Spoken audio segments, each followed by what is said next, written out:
Senhor, e tem seu nome no pensamento. Serão para mim o tesouro, diz o Senhor dos Exércitos. Para o dia que eu me reservar, hei de favorecê-los, como pai ao filho que o serve. De novo vereis a distância que há entre o justo e o ímpio, entre o que serve a Deus e o que não o serve. Eis que virá o dia abrasador como fornalha, em que todos os soberbos e ímpios serão como palha, e esse dia vindouro haverá de queimá-los, diz o Senhor dos Exércitos, tal que não lhes deixará raiz nem ramo. Para vós que temeis o meu nome, nascerá o sol da justiça, trazendo salvação em suas asas. Palavra do Senhor. Graças a Deus.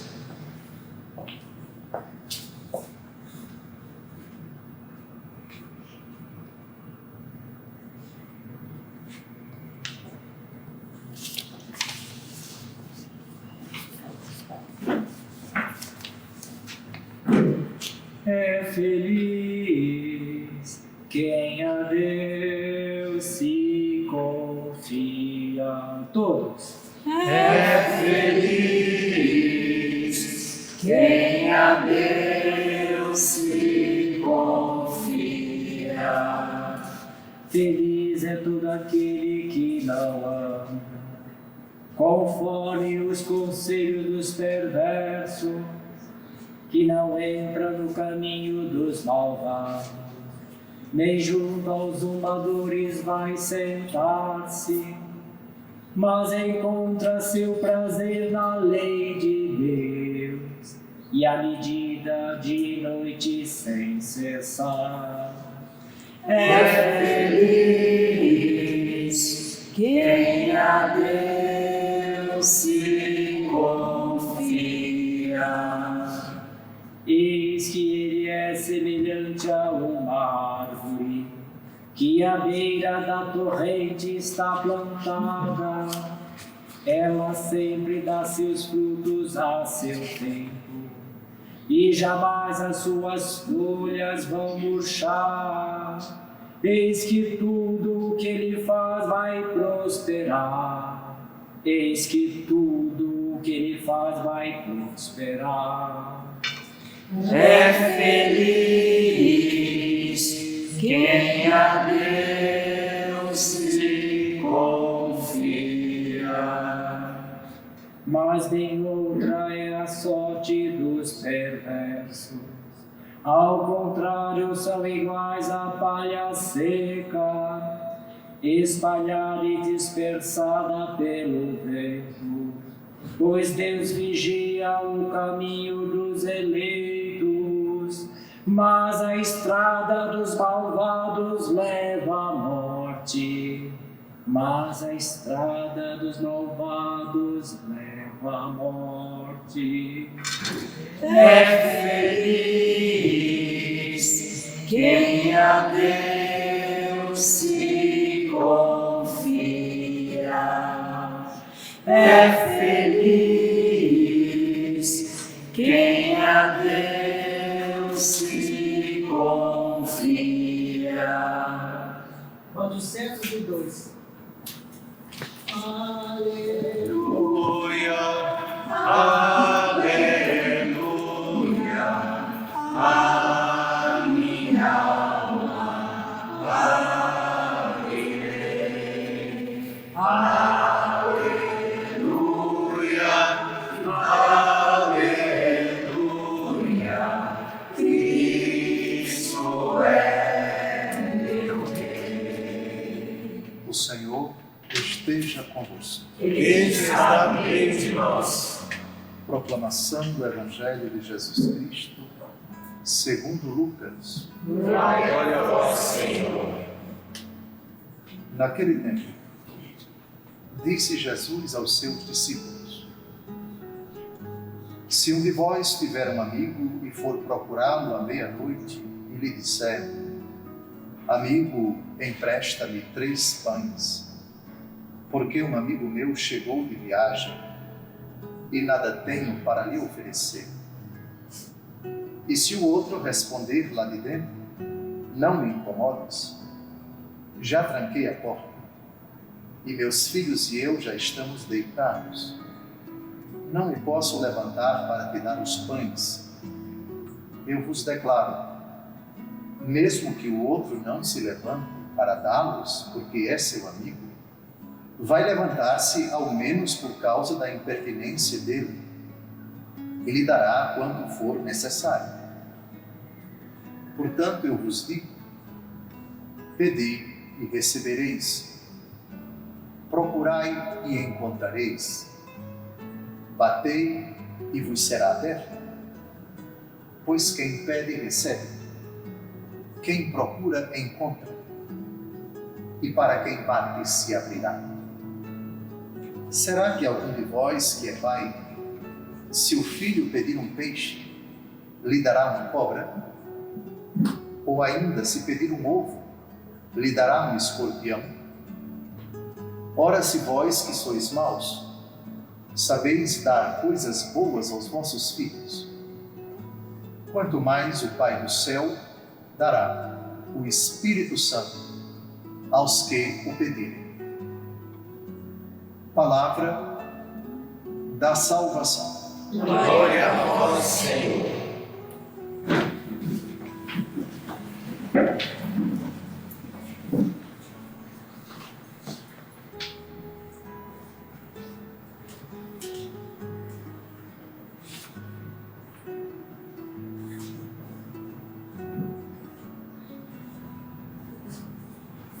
A pragmaticidade é algo que os animais irracionais não têm, mas que nós, que não nascemos com essa característica, com esse predicado, com o tempo vamos adquirindo. Não se sabe ao certo a explicação para esse fenômeno. A criança birrenta, chantagista, e se existe uma coisa que nós aprendemos para dobrar qualquer ser humano, é a chantagem. E o berreiro da criança, incomodada ou não atendida, quando quer uma coisa e não se lhe dá esta coisa, ela quase que instintivamente protesta chorando, aponta para aquela coisa, quer aquela coisa. Há uma determinada etapa da nossa vida em que queremos até, de certa forma, engolir aquela coisa. É a fase em que a criança, tudo que pega, coloca na boca. Bem, deixamos isso para psicólogos, psiquiatras e outros profissionais dessa área que estudam a psicologia do ser humano ainda em gestação.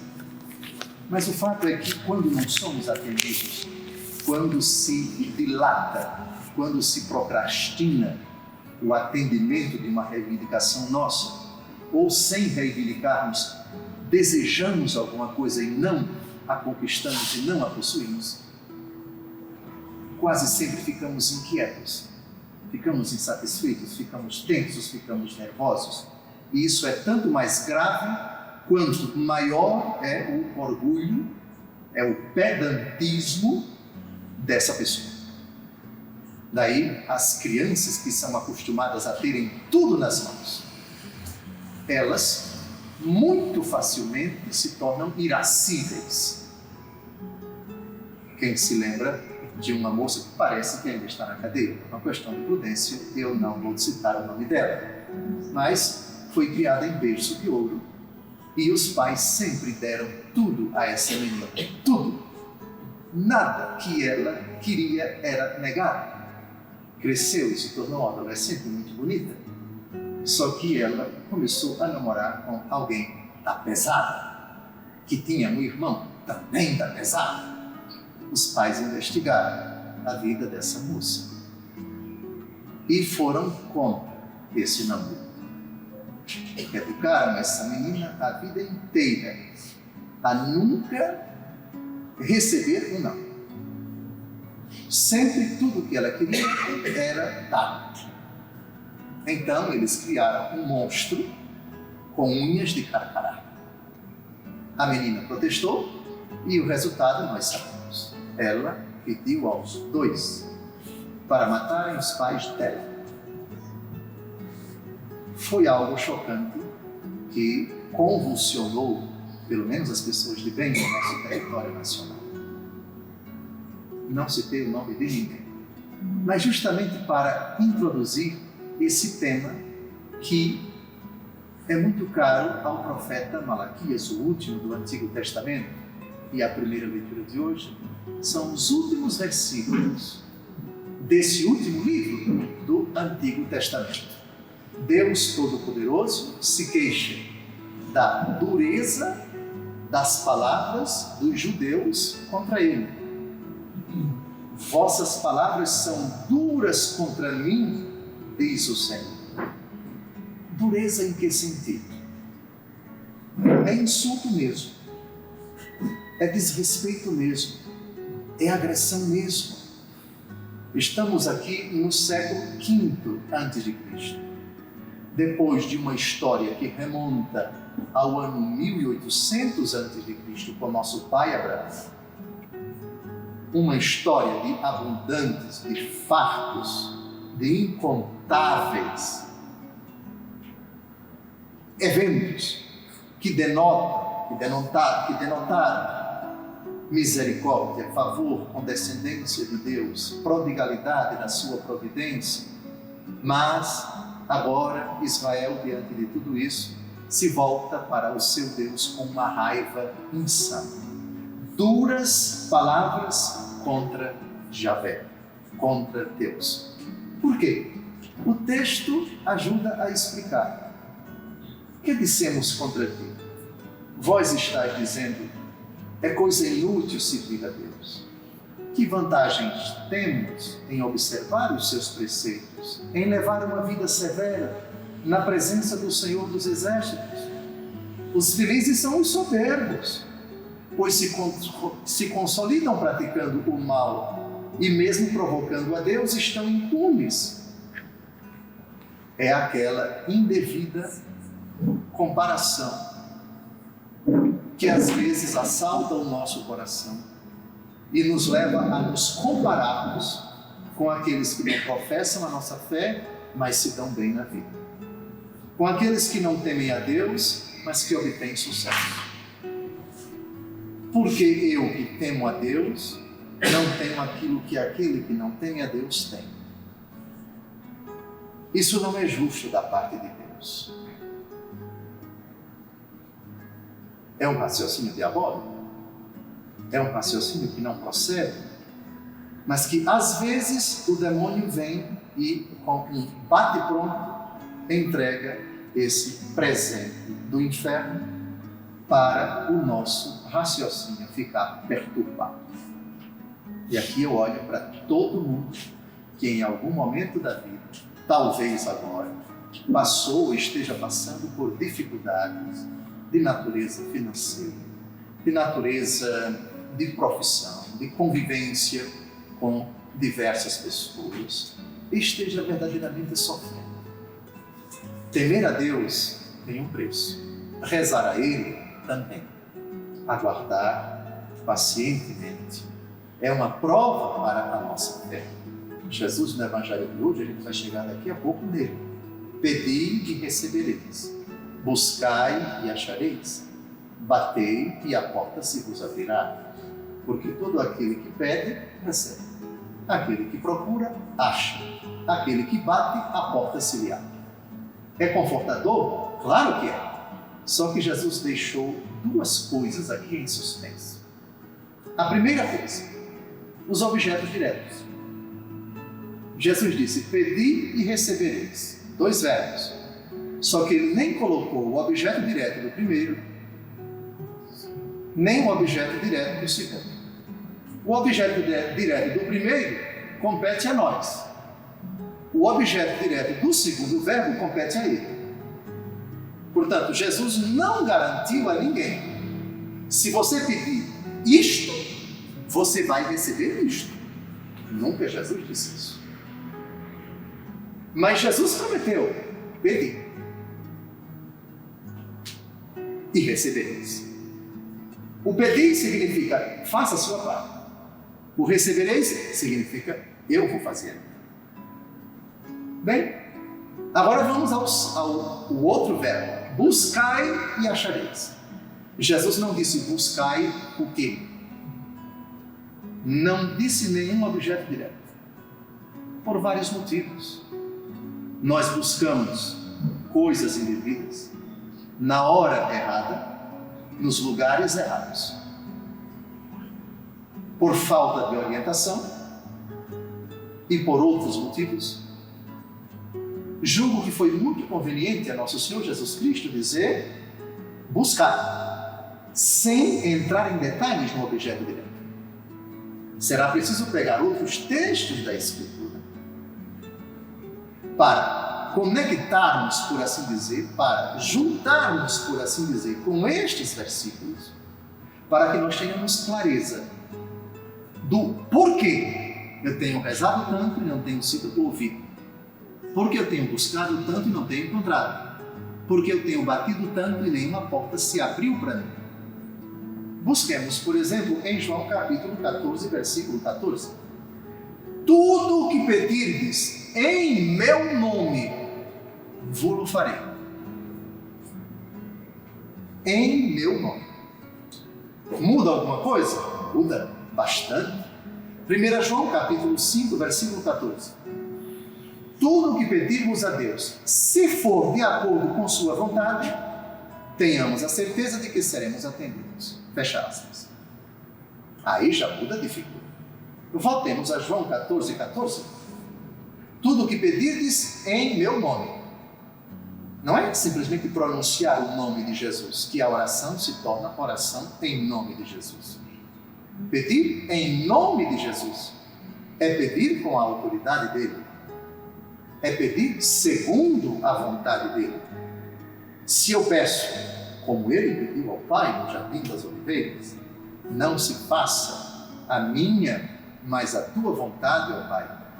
Se possível, afasta de mim este cálice. Então nós já temos uma clareza de como deve ser o objeto direto dos 3 verbos que Jesus utiliza no Evangelho que nós acabamos de ouvir. Mas nós já temos também uma outra dica de nosso Senhor no Evangelho que nós acabamos de ouvir: pão, peixe e ovo. E o antagonismo dessas 3 palavras, o oposto dessas 3 palavras: pedra, cobra, escorpião. Jesus nunca diz uma única palavra no Novo Testamento, especificamente nos Evangelhos, sem um significado. Eu vou repetir depois de explicar a parábola: amigo, empresta-me 3 pães, diz um amigo ao outro que vai procurá-lo no meio da noite. Meu amigo chegou de viagem, nada tenho para lhe oferecer. Se o outro responder lá de dentro, não me incomodes, já tranquei a porta, meu filho e eu, meus filhos e eu estamos deitados, não me posso levantar para te dar os pães. Eu vos declaro, mesmo que o outro não se levante para dá-los porque é seu amigo, vai levantar-se ao menos por causa da impertinência dele e lhe dará quanto for necessário. Aqui nós temos uma parábola que não traz nenhum modelo a ser imitado, assim como a parábola do administrador infiel, ladrão sem vergonha, que roubou o tempo todo e depois que o seu patrão descobriu isso, ele disse: presta contas da tua administração, porque já não podes administrar o que é meu. O vagabundo, ao invés de pedir perdão, coisa que ele não admitia, ao invés de enveredar por um caminho honesto, o que é que eu vou fazer? Trabalhar, eu não consigo. Pedir esmola, tenho vergonha. Já sei o que eu vou fazer. E chama os seus comparsas e faz um pacto com eles, de sorte que venha a garantir a sua sobrevivência depois, convencendo-os a assinar um documento, ainda que mentiroso, que vai livrá-los de constrangimento diante do administrador e, de quebra, digamos assim, eles ainda vão dever um grande favor para ele. Nessa parábola não há nada a ser imitado, não há nada a ser elogiado, a não ser a esperteza desse administrador infiel. Nessa parábola, que aliás me parece apareceu no Evangelho do domingo atrasado, Jesus não elogia a maldade desse embusteiro, mas elogia a esperteza dele, que enquanto tal é dada para todos os seres humanos. Os filhos das trevas são mais espertos que os filhos da luz. É como se Jesus dissesse: assim como essa esperteza que eu dei para todos vocês foi usada para um intento perverso de forma brilhante, eu peço a vocês que usem essa mesma esperteza que vocês têm, mas para conquistar o reino dos céus. Na parábola de hoje, nós temos uma pessoa que, para se livrar do seu amigo, atende.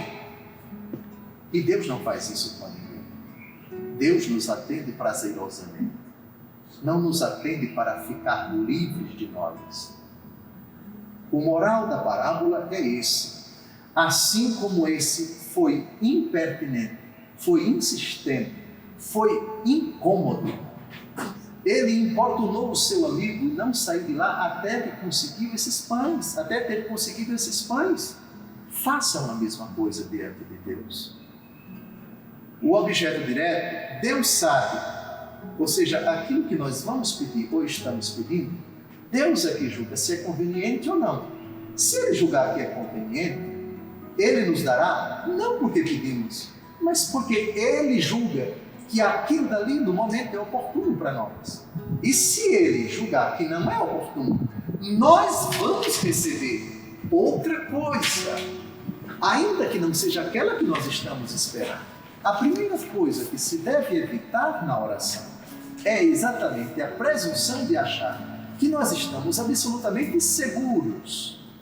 É isso mesmo que eu quero receber de Deus, é isso mesmo que é necessário para mim aqui e agora, e Deus, portanto, tem a obrigação, o dever de me atender. Senão, eu tenho um faniquito aqui, de raiva, vou chorar diante do Santíssimo, vou dizer um monte de impropérios, ou, primeira leitura de hoje, vou dizer palavras duras contra ele. Estou revoltado, fazer biquinho, estou magoado, pedir o Senhor não me deu, etc. Ora, francamente, vossas palavras são duras contra mim. É coisa inútil servir a Deus. Aí, numa hora como essa, o demônio chega bem pertinho da gente, ele não vem de Uber não, ele vem do lado mesmo. Está vendo? Você que pede tanto e não recebe, está aí na rua da amargura, dê uma olhada naquela mansão, daquela pessoa que não acredita em Deus. Veja aquele outro que não teme o Senhor, está feliz da vida. Vale a pena você se dirigir a Ele. Não acha que chegou a hora de colocar o pé no freio e rezar com menos intensidade, ou simplesmente não rezar, ou rezar de vez em quando, ou não rezar com tanta confiança? Amados, é muito importante que na arte da oração nós nos apresentemos diante de Deus como mendigos. Gosto muito daquela frase que é uma terapia ótima antes de começarmos a rezar. Apocalipse capítulo 3, de 16 a 17. Tu dizes: sou rico, faço bons negócios e de nada necessito. E não sabes que és um infeliz, miserável, pobre, cego e nu. Às vezes é importante que o nosso ego, antes de se dobrar em nossos joelhos para rezar, o nosso ego seja levado ao tatame. Você sabe o que é o tatame, né? Aquele local da luta de boxe. E ali a palavra de Deus nos dê esses 5 bofetões no nosso orgulho. Vamos repetir? Infeliz, miserável, pobre, cego e nu. Existe coisa pior para uma pessoa orgulhosa do que ouvir isso? Mas não existe nada melhor para quem realmente quer rezar. Eu não mereço aquilo que eu vou pedir. A segunda coisa é a necessidade que nós temos. E aqui, por favor, gravem, decorem, aliás, Romanos capítulo 8, versículos de 26 a 27. Romanos 8, 26. Não sabemos o que pedir, nem orar como convém, mas o Espírito vem em auxílio da nossa fraqueza. E Ele opera em nós com gemidos inefáveis, com gemidos inexprimíveis, porque Ele conhece as profundidades de Deus. Então vamos repetir devagar, Romanos 8, 26. Não sabemos o que pedir, nem orar como convém, mas o Espírito vem em auxílio de nossa fraqueza, e Ele opera em nós com gemidos inefáveis ou inexprimíveis. Daí vocês entendem, porque no final da parábola, Jesus diz, isso é muito bonito: se vós que sois maus sabeis dar coisas boas aos vossos filhos, quanto mais o Pai do céu dará o Espírito Santo aos que o pedirem. É interessante. Não, mas eu não vim aqui, Dom José, me ajoelhar diante do Santíssimo para fazer um pedido. Eu não quero o Espírito Santo. Eu quero saúde para os meus filhos, eu quero o pão de cada dia, eu quero paz, eu quero tranquilidade. Mas Jesus parece que desloca o foco, como que colocando em segundo lugar nossas necessidades. Não seria melhor que Jesus terminasse o Evangelho de hoje dizendo: quanto mais o Pai do céu dará o que vós pedirdes? Mas não. Quanto mais o Pai do céu dará o Espírito Santo aos que o pedirem. Mas é exatamente isso. O problema da gente é achar, no alto da nossa presunção ridícula, de que entrando em oração a gente já sabe exatamente o que vai pedir e exatamente a gente projeta na nossa cabeça o que a gente espera que vai receber. Ou seja, a gente já vai com tudo prontinho para Deus. Não, é isso que eu vou pedir e é exatamente isso que eu quero receber. Não faça isso, pelo amor de Deus. Não cometa essa ingenuidade. Primeiro, a senhora tem todo o direito de formular, desde que o pedido, enquanto tal, não seja pecaminoso, não seja pecado. E aí é até ofender a Deus você pedir algo que é intrinsecamente mal, pedir algo que é injusto, pedir algo que é ofensivo a Deus, a você mesmo ou ao próximo. Então exclua de qualquer pedido formulado a Deus os pedidos intrinsecamente maus. Lembrem-se do Evangelho de hoje: se vós que sois maus sabeis dar coisas boas aos vossos filhos, quanto mais o Pai do céu. Mas, excluindo as coisas intrinsecamente más, existem aquelas que são intrinsecamente boas e que, uma vez formuladas, não precisam ser apresentadas na condicional. Por exemplo, se for tua vontade, converte o meu filho. Não precisa dizer o se for, porque a conversão agrada a Deus. A bondade, a misericórdia, a compaixão, a verdade, a justiça, o amor, enfim, a oração, a fuga do pecado, todas essas realidades, comprovadamente, indiscutivelmente, correspondem à vontade de Deus. Não precisa pedi-las na condicional, elas agradam a Deus. Obviamente que há determinadas coisas que, agradando verdadeiramente a Deus, para se cumprirem, necessitam da adesão do homem. Por exemplo, Senhor, converte o esposo da minha filha. Claro que isso agrada a Deus, mas seria também muito oportuno dizer: Senhor, ajuda o coração do esposo da minha filha a se converter. Claro que há determinados pedidos que são incondicionais, são absolutamente fora de qualquer intervenção humana e que Deus pode conceder imediatamente, sem a mediação de ninguém. Mas há outras coisas que, para se realizarem, precisam da adesão do homem, da boa vontade do homem, da decisão do homem, da canetada do homem, da palavra do homem, da disposição do homem. E aí é que a oração precisa de tempo, de paciência, precisamos de silêncio, precisamos de confiança e de entrega a nosso Senhor e rezar sempre sem jamais deixar de fazer. Sobretudo quando a graça que esperamos alcançar precisa da mediação humana. Ou seja, que a maldade se transforme em bondade, que a dureza do coração se torne em moleza de coração, coração brando, coração aberto, coração sensível a Deus. Mas é preciso avançar um pouco mais, porque nosso Senhor Jesus Cristo nos diz algo que está bem guardado nessas imagens, e eu vou dizer para vocês, por favor, evangelho que nós acabamos de ouvir. Se alguém de vós que é pai, se o filho pedir um peixe, esse animal não foi colocado por acaso nesse evangelho. Se pedir um peixe, lhe dará uma cobra? Gravem bem a diferença entre peixe e cobra. Ou se pedir um ovo, lhe dará um escorpião? Ovo e escorpião. Isso não foi colocado por acaso nessa parábola. Pão e pedra. Ele vai pedir o pão ao amigo, o amigo não vai dar uma pedra.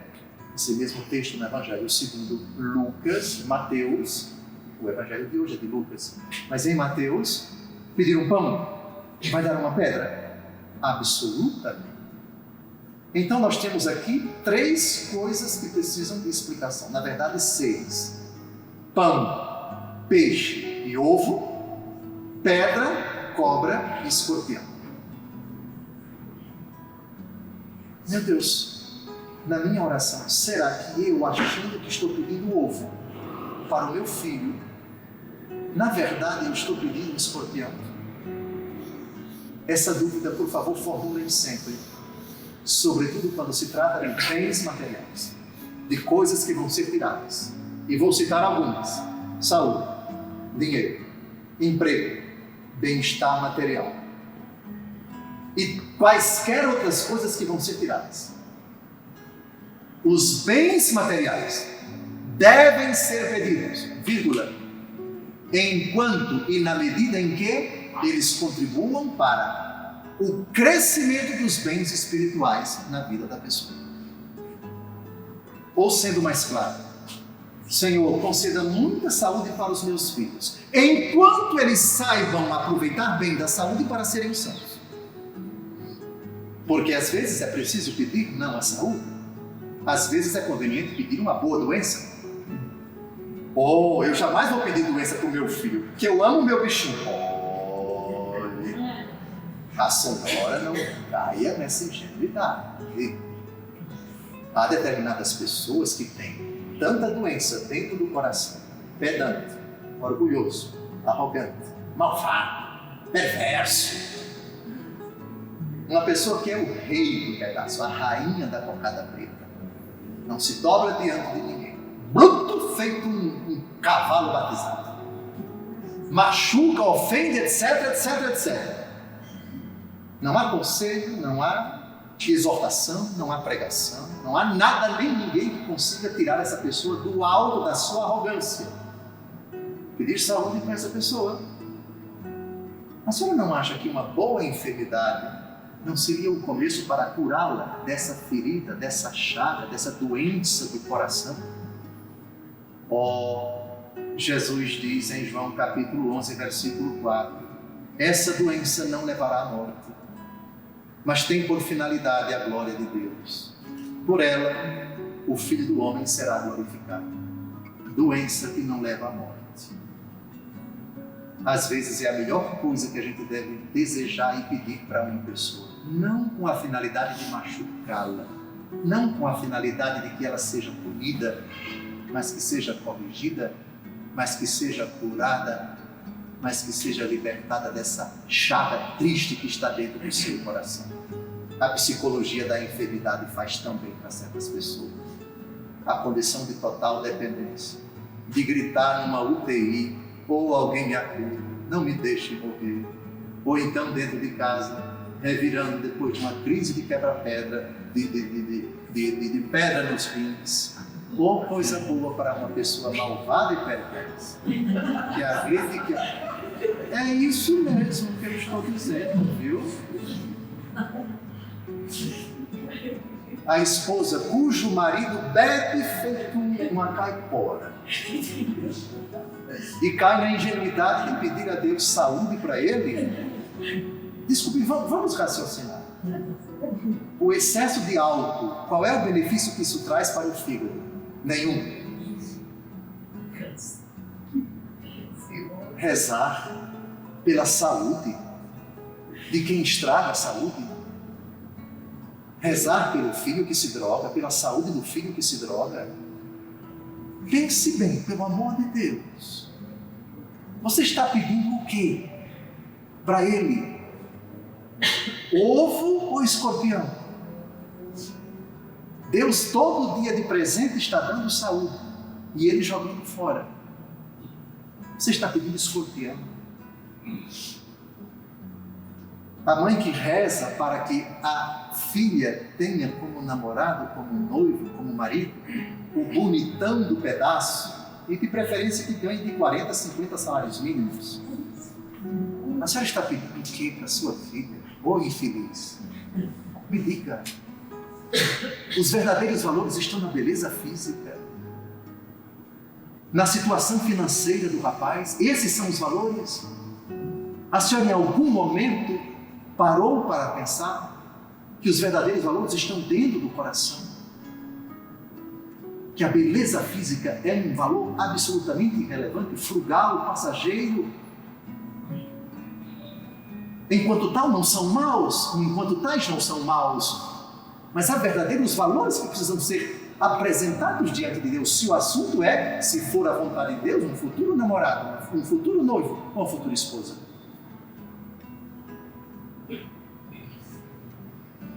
Vossas palavras são duras contra mim, porque talvez não compreendeis o que significa ovo, o que significa pão, o que significa peixe, e por outro lado, o que significa pedra, o que significa escorpião e o que significa cobra. Então vamos à explicação. Santo Agostinho, na famosa carta 130, ele escreveu a uma nobre matrona chamada Prova.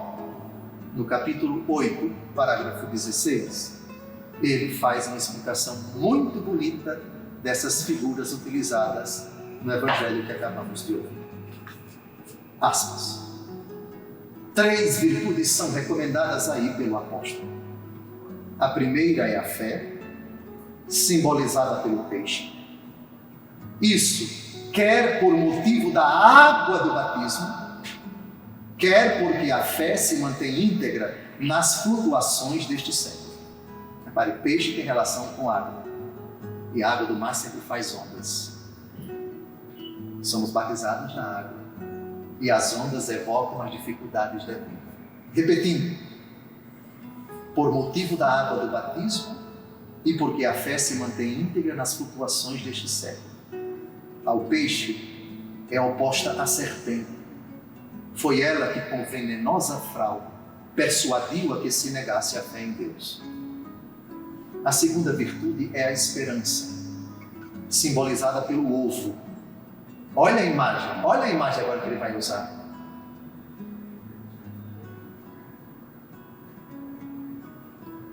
A vida futura do pinto ainda não é, mas será. Não se vê, contudo, é esperado. Não se vê, mas é esperado. Assim também a esperança não se vê, mas se espera. A esperança que se vê já não é esperança. Ao ovo é oposto o escorpião, porque quem espera na vida eterna esquece-se do que ficou para trás e tende só o que vem pela frente. Já para o escorpião, não. É pernicioso olhar para trás para quem espera a vida eterna. Mas no escorpião, o que se avista é essa parte posterior venenosa, em forma de aguilhão. A terceira virtude é a caridade, simbolizada pelo pão. A maior das virtudes é a caridade. Assim também, o pão supera por sua utilidade a todos os demais alimentos. Ao pão se opõe a pedra, porque os corações endurecidos recusam a caridade.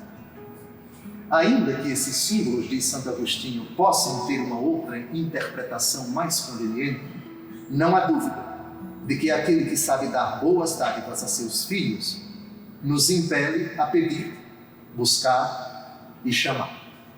Fecha aspas. Então é como se nosso Senhor Jesus Cristo, segundo Santo Agostinho, dissesse: existem cifras aí no pão, no ovo e no peixe. Prestem bastante atenção. Se vocês não tiverem certeza de que aquilo corresponde verdadeiramente à vontade de Deus, peçam, mas no final digam como Jesus: todavia não se faça a minha, mas a tua vontade. Por exemplo, eu te peço tal graça para a minha filha. Todavia, Senhor, se isso não condizer com o crescimento na fé dela, se isso não fortalecer a esperança dela, se isso não favorecer a caridade na vida dela, seja dado, todavia, aquilo que corresponda a isso. Se ela, obtendo essa graça, agora, do jeito que eu julgo que deve ser concedido, na hora, no momento, ou no mês, ou no ano,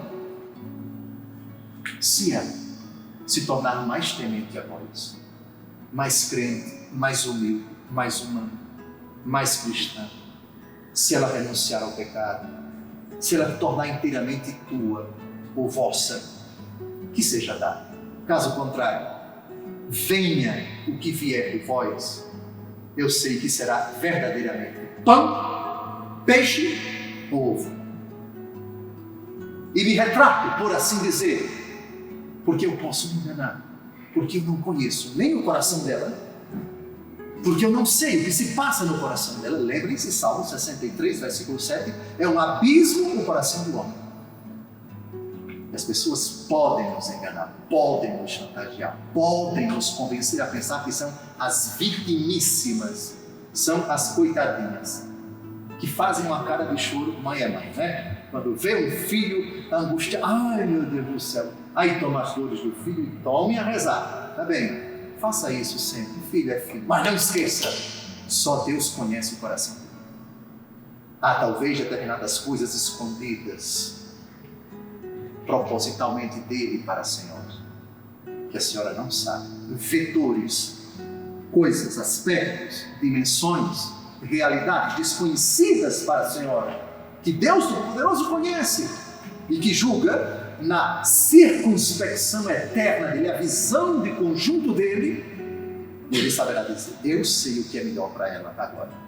E o melhor para ela agora é que ela sofra mais ainda, é que ela se angustie mais ainda, justamente com a mesma finalidade da mãe cujo filho na cozinha, vendo aquela coisa bem bonitinha, aquele vidro cheio de bolinhas vermelhas, é veneno para matar.